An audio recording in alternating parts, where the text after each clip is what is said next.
Today I'm going to explain an American monster adventure film called Love and Monster. Spoilers ahead. Watch out and take care. The movie begins as Joel Dawson narrates to us the current state of the world. He says that his life was normal, like any of us, until the end of the world. It all started when a huge asteroid named Agatha 616 was heading straight to Earth. Humanity came together and sent several rockets to destroy the asteroid before it hit the Earth, and succeeded. The asteroid was gone, however, the rockets were destroyed too. The radioactive material in the rockets rained back into Earth, causing all cold-blooded animals to mutate. So now there are huge ants, roaches, crocodiles, lizards, and many other huge animals who attack humans. The animals immediately started killing people. And within about a year, 95% of the human population was wiped out. The ones who survived hid in bunkers, caves, and panic rooms. The surviving humans have been living in such places for the last 7 years, and one of them is Joel. He lives in a bunker with other members. The tiny place doesn't provide room for privacy, so Joel complains about two of the members having sex right beside him, as he pretends to sleep. Joel tells us that everyone in the bunker is a couple, except for him. Their first baby was born last summer. They have established their own lifestyle vastly different from how it was outside the bunker. Joel's day-to-day life includes milking the cow and cooking food. They have a hunting party every month, in which some members of the group go up and bring whatever food they can. Joel writes letters to Aimee, his girlfriend before he lived in the bunkers. That day, Joel is practicing hitting targets when the lights in the bunker start to flicker. Everyone starts to pack their weapons to go out. A mutated animal is in the area. Joel asks them if they want his help, but the group tells him to stay in the bunker. He is a liability for them because Joel cannot fight. The team then leaves to find and kill the animal. Joel and a few others stay at the bunker. They monitor the group through a device, and see that one of the team is killed by the monster. Joel gets a crossbow and goes to help them. One animal has slipped into the bunker. Joel sees it and freezes. Although he has plenty of chances to kill it, he doesn't move at all. The animal is about to attack him, when the others from behind him kill it. Cut to 7 years ago, the day the asteroid was destroyed. Joel and his girlfriend Aimee are in a car hanging out. He draws a picture of Aimee, and she gives him a box of colors as a gift. As they kiss, the emergency alarm goes off in the city. Just then the pieces of rocket fall back onto the city, creating huge explosions. The two drive back home quickly. After they had come home, everyone was packing their bags to leave for a safe place. The two hug for the last time, separated that day, and have not met ever since. She lives in another colony a few miles away. 7 years later, Joel still has the box of colors that he uses to draw the monster animals on his notepad. That day, Jay speaks to her through a radio system. The two talk about the letters that Joel writes to Aimee every day. But the call cuts off midway. Others from the team mourn the death of their team member. Suddenly, Joel asks the team about Aimee's colony. It turns out that it is only 85 miles away. It takes 7 days to reach there. Joel is determined to find Aimee this time. The team members are surprised because they know Joel cannot fight. They try to persuade him to stay, but he packs his bag with all the necessities and leaves the bunker for the first time. He looks at the map, but cannot figure out anything in it. He even can't tell what direction is west. So, Joel takes a chance and heads in a random direction. He walks for a while, thinking that the journey is not as bad as he expected it to be. On his way, he encounters several monster eggs, but tries to stay positive. He finds a frisbee on the ground and keeps it with him. Just then, he hears a noise nearby. The team members had advised him to run and hide instead of fighting the creatures. So, Joel goes into a nearby house. It is empty as expected. Curious, he opens the fridge and sees a creature there. He immediately rushes back outside. He ends up in front of a small pond. A tentacle peeks out of it. Joel freezes like he does when he is scared. Suddenly, a huge mutated frog comes out of the pond. But Joel doesn't move. It attacks Joel with its tongue, making him fall to the ground. A dog jumps on top of him out of nowhere. Just as Joel is about to run, the frog catches his legs with its tongue, and drags him towards them. The dog saves Joel from the frog, and they both run to a nearby van. It seems to be the dog's home. Joel notices Boy written on the ceiling and figures that it is the dog's name. That night, he stays with Boy in the van. The following morning, he draws the dog in his notepad, thanking him for saving his life, and continues his journey. Boy follows him with his owner's dress. It is the only way Boy can still be close to his owner. Joel keeps the dress in his backpack and starts walking with Boy. The two become best friends on their journey.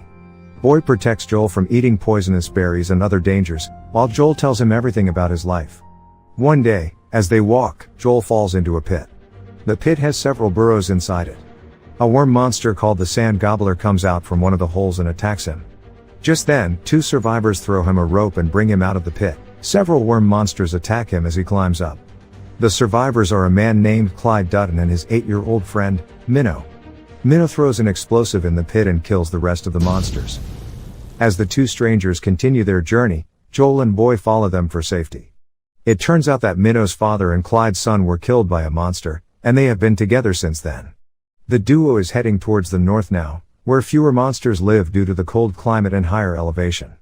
Joel decides to be with them until they have to part ways. Suddenly, everyone freezes as they come across a huge snail. Clyde makes Joel take his shirt off and gives it to the snail. His shirt had the smell of sand gobblers in them, which attracted other monsters. Now the snail will spread it through the jungle and help them confuse the monsters. The snail slowly leaves. Minnow teaches Joel that like the snail, some creatures are actually nice. You can tell by their eyes. For the next 2 days, they teach Joel to shoot a crossbow in the right direction and other survival skills. Joel draws every monster they come across. The day finally comes when they have to part ways. Minnow insists he come with them to the north, but Joel has to find Aimee. Clyde gives Joel a grenade as a parting gift. As Joel and Boy continue heading west, Boy suddenly feels something is wrong and hides. Joel tries to bring him out. But before he can, he is attacked by a huge centipede monster, like the one he had encountered in the bunker. This time, Joel manages to point his crossbow at him but freezes right after. The monster throws him away with its tail and surrounds Boy. Joel lies on the ground, thinking of the day his parents died. With much determination he gets up and shoots at the monster, killing him. He finally saves Boy, and the two celebrate. That night, they stay at a motel where they encounter a talking robot named Mavis. The robot has 51 minutes of battery left. Joel asks her if she has a working outlet that he can use his radio on.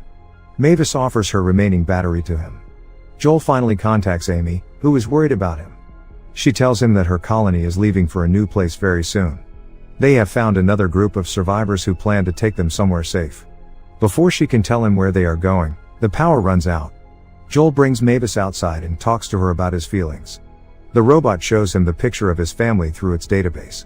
She plays a song for them, when suddenly her battery dies. Boy and Joel continue their journey the following day.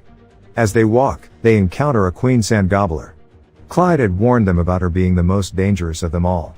The queen attacks them and chases them through the woods. Joel and Boy hide by a river. However, Boy gets scared and starts barking, giving away their position. Boy's owner's dress falls into the river, which makes him get out of hiding. The queen finds their location, but before she can attack them, Joel uses the grenade to kill her. He falls into the water before the explosion. When he gets out of the water, he finds several leeches latch onto his body. He screams at Boy for giving away their location earlier. Saddened, Boy runs away from him. Joel now walks alone, but the leeches seem to have poisoned him with something. He gets lightheaded and starts to hallucinate. Just then, a group of people appears before him. He opens his eyes to see Aimee in front of him. Aimee is surprised to see him too. The two kiss, but Joel falls unconscious soon after that. When he wakes up, he is in a bunker. Aimee greets him, as it turns out that he had kissed an old man earlier. The two are talking, when Aimee is called by another older woman. After her parents died, Aimee has been in this colony taking care of the elderly people there. She is the head of the colony as the elders depend on her. They live on a beach. Joel goes outside and sees the beautiful view. Several people are packing to leave the place. Another group of survivors had approached Aimee's colony. Their leader, Cap, had promised to take them to a safer arena, so now they are packing to leave. Joel meets Cap, who is preparing for a party at night. Cap brews his own beer, which is the attraction of the party. Later that day, Aimee confesses she is glad to see Joel, but has no romantic interest in him. She has grown into a different person now and is mourning the death of a close one, suggesting that she was together with someone else all these years before he died. Joel is devastated, and apologizes to her for not asking before coming to see her. Aimee assures him that it is okay, and invites him to join their colony. However, Joel decides to return back to his colony and contacts them through the radio. His friends are happy and surprised to find out he is alive. They inform him that the bunker is no longer safe for them, and that they are planning to leave soon. The phone cuts off midway. Joel then notices the berries and beer kept beside him by one of Cap's friends. He sees that the berries are poisonous, the one that boy had warned him about earlier. Joel realizes that Cap and his crew are planning to poison the other survivors. He goes out to tell Aimee, but she is too drunk to understand. Just then, someone hits him on the head and he falls unconscious. The following morning, Joel wakes up to him tied up on the beach. The others are in the same condition. Cap reveals that he and his crew are actually pirates who raid colonies for food and fuel. He summons a crab monster rigged with a makeshift electric collar to eat the colonists. They also use the crab to tow their yacht. As the crab attacks them, Aimee frees herself and Joel. She runs to fight the crew and leaves Joel to fight the monster crab. Aimee fights with the girl member of the crew. Joel surprisingly manages to push the crab over. But Cap electrocutes the crab and it hits Joel, making him fall unconscious. The crab then walks towards Joel as he retreats. Just then, Boy comes to his aid. As Dana aims to shoot Boy, Aimee hits her, making her shoot the crab instead. Cap's crew runs to the boat and gets back on their yacht. The crab is about to kill Joel when he looks at its eyes and notices that it is actually a friendly animal. It had gone wild because Cap electrocuted it. So, Joel shoots at the chain that electrocutes it, which makes the crab docile again. It leaves the beach and goes to Cap's yacht to kill all of them. Later that day, Joel packs his bag to get back to his colony to help them. He gives his book of monsters to Aimee as a parting gift, and they kiss their goodbye. We see Joel survive the 7-day journey back to the bunker with Boy. He finally meets his friends again. They too decide to head to a safe place in the mountains. On the radio, Joel inspires other colonies to come out to the surface, proving that life outside is still possible. In the end, we see many colonies head towards the mountains to live a better life. Clyde and Minnow are already there, while Joel and Boy are also heading towards the mountain, trying to survive the next journey. Subscribe for more videos like this, turn on notifications, and leave a like to help the channel out. Thank you for watching.